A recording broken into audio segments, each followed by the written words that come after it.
Assalamualaikum warahmatullahi wabarakatuh.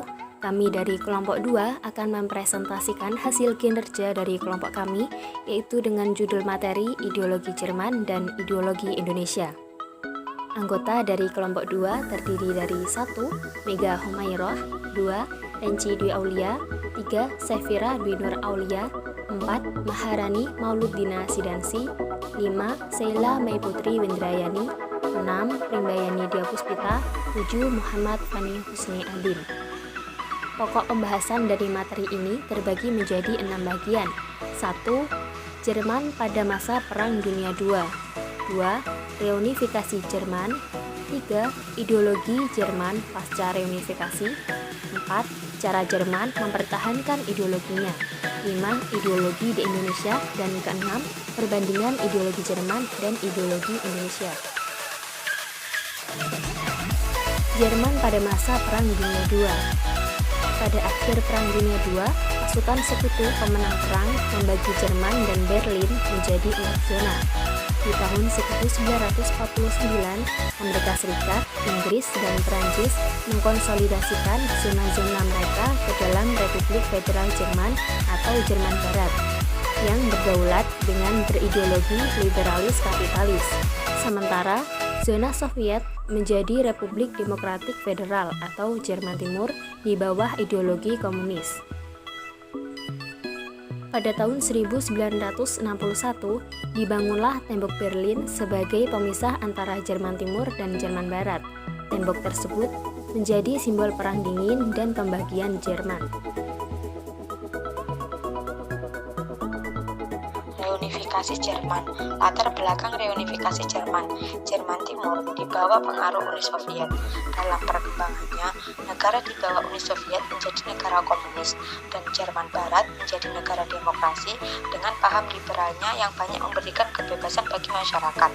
Di bidang ekonomi, Jerman Barat tumbuh menjadi negara maju, sementara Jerman Timur yang komunis perekonomiannya makin memburuk. Jerman mulai dilanda isu tentang keterbukaan dan restrukturisasi ekonomi menjelang tahun 1990-an. Hal tersebut dipicu kemerosotan ekonomi Jerman Timur dan daya tarik perkembangan pesat perekonomian di Jerman Barat. Dengan latar belakang tersebut yang kemudian melahirkan gerakan yang bertujuan untuk menyatukan kembali Jerman Barat dan Jerman Timur. Pada awal tahun 1989, muncul gerakan-gerakan masyarakat Jerman Timur yang menuntut adanya demokratisasi politik dan ekonomi.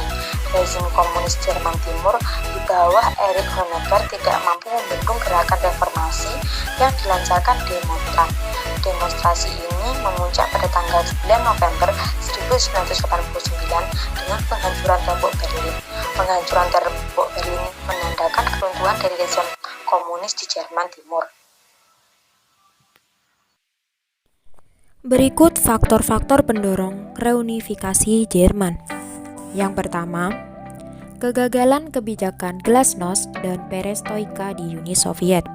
Penerapan kebijakan Glasnost atau keterbukaan politik dan Perestroika atau restrukturisasi ekonomi yang diterapkan oleh Mikhail Gorbachev pada tahun 1985 tidak mampu membawa dampak positif bagi Uni Soviet dan negara-negara bawahannya. Hal tersebut berdampak pada munculnya semangat masyarakat Jerman Timur untuk melepaskan diri dari Uni Soviet. Yang kedua, pemerintah komunis Jerman Timur yang otoriter. Masyarakat Jerman Timur pada masa penduduk Uni Soviet mengalami banyak kesulitan dalam segi sosial, ekonomi, dan politik. Hal tersebut merupakan disebabkan oleh penerapan kebijakan otoriter Uni Soviet yang membatasi aktivitas masyarakat Jerman Timur. Yang ketiga, kemajuan Jerman Barat. Jerman Barat yang berada di bawah Amerika Serikat mengalami kemajuan yang sangat pesat dalam segala bidang. Hal tersebut menimbulkan keinginan masyarakat Jerman Timur untuk melakukan reunifikasi. Ideologi Jerman pasca reunifikasi. Setelah Jerman Barat dan Jerman Timur bersatu kembali, hal ini menyebabkan ideologi negara Jerman Barat dan Jerman Timur bergabung menjadi satu. Hal ini disebabkan karena ideologi Jerman Timur yang berhaluan komunis membuat masyarakat ingin mencari kebebasan dan kemakmuran. Karena di dalam ideologi komunis, hak-hak masyarakat tidak bisa bebas, seperti individu sangat dibatasi kebebasan untuk memeluk agama yang diyakini, dengan keberadaan individu yang beragama diatur oleh negara. Yang kedua, untuk kepemilikan alat produksi oleh individu atau swasta sangat ditentang, di mana setiap individu tidak bisa memiliki apapun kecuali untuk kebutuhan hidup, dan tidak ada yang diperbolehkan memiliki bisnis pribadi. Sedangkan ideologi Jerman Barat yang berhaluan liberalis kapitalis lebih membebaskan hak-hak masyarakat, seperti membebaskan individunya untuk menganut agama yang diyakininya. Yang kedua, memberikan kebebasan pada setiap individunya, di mana kepemilikan didasarkan atas kepemilikan individu atau swasta, tanpa adanya campur tangan dari negara. Yang ketiga, memberikan kebebasan yang seluas-luasnya kepada individu, akan tetapi tetap patuh dan bertanggung jawab kepada hukum dan negara. Yang terakhir, memberikan kepastian hukum pada setiap individu. Setelah Jerman Barat dan Jerman Timur bersatu menjadi Republik Federal Jerman atau RFJ, Jerman memiliki dasar hukum yang bernama Grundgesetz. Grundgesetz terdiri dari 5 prinsip, yaitu negara republik dan demokrasi, negara federal, negara hukum, dan negara sosial. Pada tahun 1989, Grundgesetz telah dinyatakan sebagai dasar hukum atau undang-undang dasar yang terbaik dan paling liberal yang pernah terdapat di bumi Jerman. Karena isi Grundgesetz membuat kehidupan suatu masyarakat menjadi negara demokratis yang stabil. Cara ideologi Jerman mempertahankan ideologi. Sebelum Perang Dunia Kedua, Jerman menganut ideologi fasisme. Namun dengan adanya perjanjian Potsdam, Jerman terbagi menjadi dua, yaitu Jerman Barat dan Jerman Timur. Setelah terbagi menjadi dua, Jerman Barat dan Jerman Timur menganut ideologi yang berbeda, yaitu liberalis, kapitalis, dan komunis. Seiring dengan berjalannya waktu, Jerman Barat yang menganut ideologi liberalis kapitalis lebih maju. Sedangkan Jerman yang Timur menganut ideologi komunis, masyarakatnya semakin mengalami keterpurukan. Oleh karena itu, saat reunifikasi di mana dengan meminta bergabung kembali, Jerman Timur harus tunduk dengan aturan yang telah dibuat Jerman Barat, termasuk ideologinya.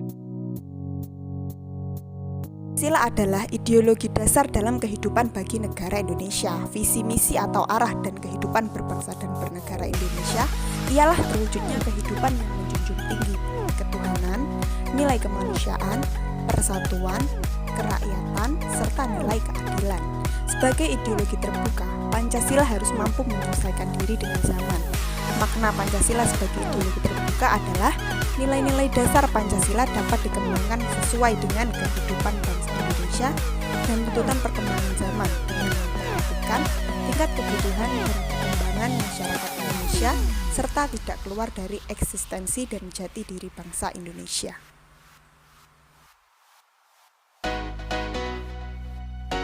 Berikut perbedaan antara Pancasila dan kapitalisme sebagai ideologi bangsa Indonesia dan negara Jerman, di mana Pancasila sebagai dasar negara sekaligus ideologi nasional mengakui dan melindungi hak-hak individu maupun hak masyarakat baik di bidang ekonomi maupun politik.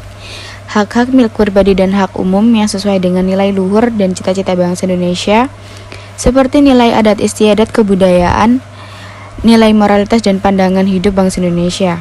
Kesejahteraan rakyat menjadi tujuan utama dalam ideologi Pancasila, di mana segala hal akan dari, oleh dan untuk rakyat. Pancasila mengembangkan demokrasi dalam hal politik dan ekonomi karena Pancasila memandang bahwa peran negara sangat penting dalam kegiatan perekonomian, karena apabila negara tidak ikut campur tangan terhadap segala sesuatu yang berkaitan dengan ekonomi, maka akan menimbulkan eksploitasi terhadap individu maupun alam, serta dengan terlibatnya negara dalam ekonomi dapat meminimalisir adanya tidak penipuan serta menghindari segala bentuk monopoli yang dilakukan oleh pihak swasta. Menganut ideologi Pancasila, kegiatan ekonomi dibagi dalam kepemilikan negara dan swasta karena Pancasila menjunjung tinggi adanya keadilan sosial yang tertera pada sila kelima dalam Pancasila. Pancasila mengakui secara selaras baik kolektivitasme maupun individualisme dalam bidang politik juga hukum. Pancasila menganut sistem politik yakni demokrasi Pancasila yang didasarkan atas asas kekeluargaan serta musyawarah untuk mufakat dalam mewujudkan kesejahteraan rakyat. Sistem politik yang digunakan dalam ideologi Pancasila juga mengakui setiap kebebasan individu tetapi harus dengan rasa tanggung jawab serta dalam demokrasi Pancasila tidak terdapat dominasi mayoritas ataupun minoritas maupun sebaliknya. Dalam sistem ini pula menjunjung tinggi hak asasi manusia dan melindungi hak masyarakat yang menjadi minoritas. Sedangkan kapitalisme membolehkan kepemilikan pribadi tanpa batas di mana hal ini sesuai dengan sistem perekonomian yang bersumber pada modal pribadi atau modal perusahaan swasta dengan ciri persaingan dalam pasaran bebas. Sehingga pemerintah hanya bertugas sebagai pengawas saja. Ini dikarenakan didasarkan tujuan kapitalisme untuk kepentingan pribadi tanpa menghargai kebutuhan masyarakat dan menghormati kepentingan umum. Dan lebih mengarahkan kemampuan serta potensi yang ada untuk meningkatkan kekayaannya. Dalam kapitalisme dan liberalisme sangat menjunjung tinggi sekularitas sehingga dalam sebuah negara yang menganut ideologi ini cenderung memisahkan urusan negara dan agama. Dalam urusan pemerintahan kapitalisme mengembangkan demokrasi politik tanpa adanya demokrasi ekonomi yang berorientasi dalam masa depan supaya bisa mencetak uang yang banyak serta menjadi individu yang terampil dan profesional yang nantinya akan membantu sistem kapitalisme terus berkembang. Kapitalisme mengakui individualisme di mana negara tidak ikut mengurus individu dalam bidang keagamaan, artinya terdapat sebuah kebebasan dalam menentukan agama. Dan pada kelas masyarakat kapitalis dibagi menjadi dua, yakni hartawan dan kelas miskin ditinjau dari kepemilikan harta yang dimilikinya. Sedangkan berikut adalah perbedaan secara pemerintahan oleh kedua bangsa, yakni demokrasi parlementer dan Pancasila, di mana pada demokrasi parlementer, presiden sebagai kepala negara, perdana menteri sebagai kepala pemerintahan. Yang dimaksud adalah presiden sebagai kepala negara hanya bertindak sebagai kepala negara yang mengawasi tanpa memiliki kewenangan apapun atas tindakan pemerintahan. Tindakan dan kewenangan untuk menjalankan pemerintahan sepenuhnya berada di tangan Perdana Menteri sebagai kepala pemerintahan. Eksekutif bertanggung jawab pada legislatif. Lembaga eksekutif bertanggung jawab atas tindakan yang dilakukannya kepada legislatif atau parlemen. Pelaporan dan semua kewenangan atas keputusan harus melalui legislatif terlebih dahulu. Jika hal yang hendak dijalankan tidak mendapatkan izin dari legislatif, maka mutlak harus dijalankan sesuai dengan pemerintahan parlemen. Selanjutnya, kekuasaan eksekutif dapat dijatuhkan oleh legislatif. Pejabat dan menteri maupun presiden tidak dapat kewenangan apapun dalam hal jabatan. Dapat diartikan bahwa jabatan-jabatan tersebut hanya dengan mudah digeser atau dijatuhkan hanya dengan keputusan rapat parlemen yang bertindak sebagai lembaga legislatif.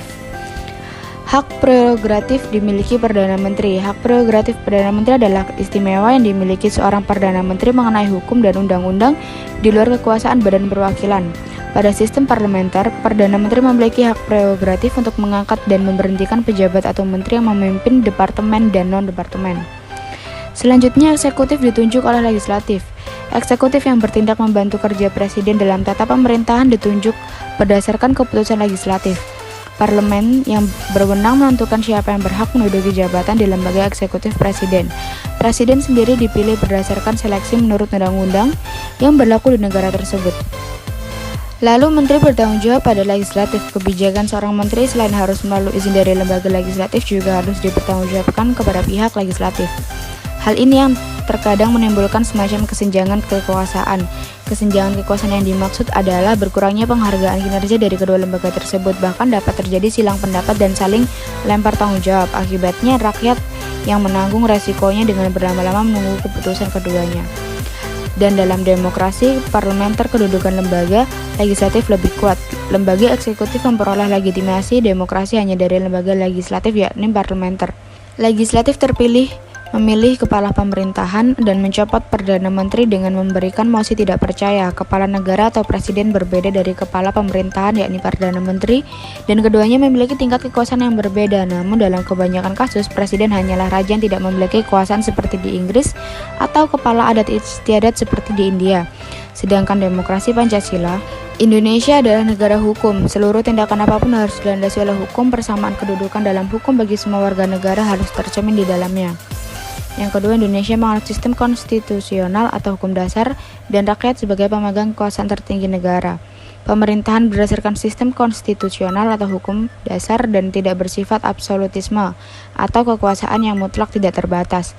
Sistem konstitusional ini lebih menegaskan bahwa pemerintah dalam melaksanakan tugasnya dikendalikan atau dibatasi oleh ketentuan konstitusi. Hal ini berkaitan dengan dicantumkannya pada UUD 1945 termasuk kekuasaan yang berlaku tercatat sebelum amandemen dalam pasal 1 ayat 2 Undang-Undang 1945 pada halaman terdahulu bahwa kekuasaan negara tertinggi ada di tangan rakyat dan dilakukan sepenuhnya oleh MPR. Dengan demikian, MPR adalah lembaga negara tertinggi sebagai penjelmaan seluruh rakyat Indonesia.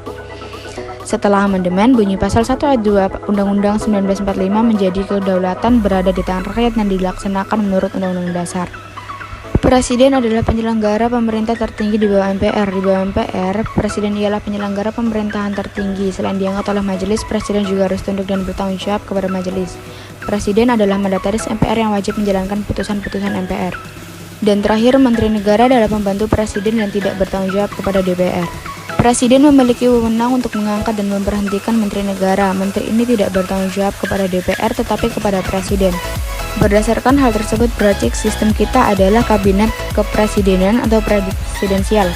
Presiden tidak bertanggung jawab kepada DPR, tetapi DPR mengawasi pelaksanaan mandat kekuasaan pemerintah yang dipegang oleh Presiden, dan DPR harus saling bekerja sama dalam membantu pembentukan undang-undang termasuk APBN.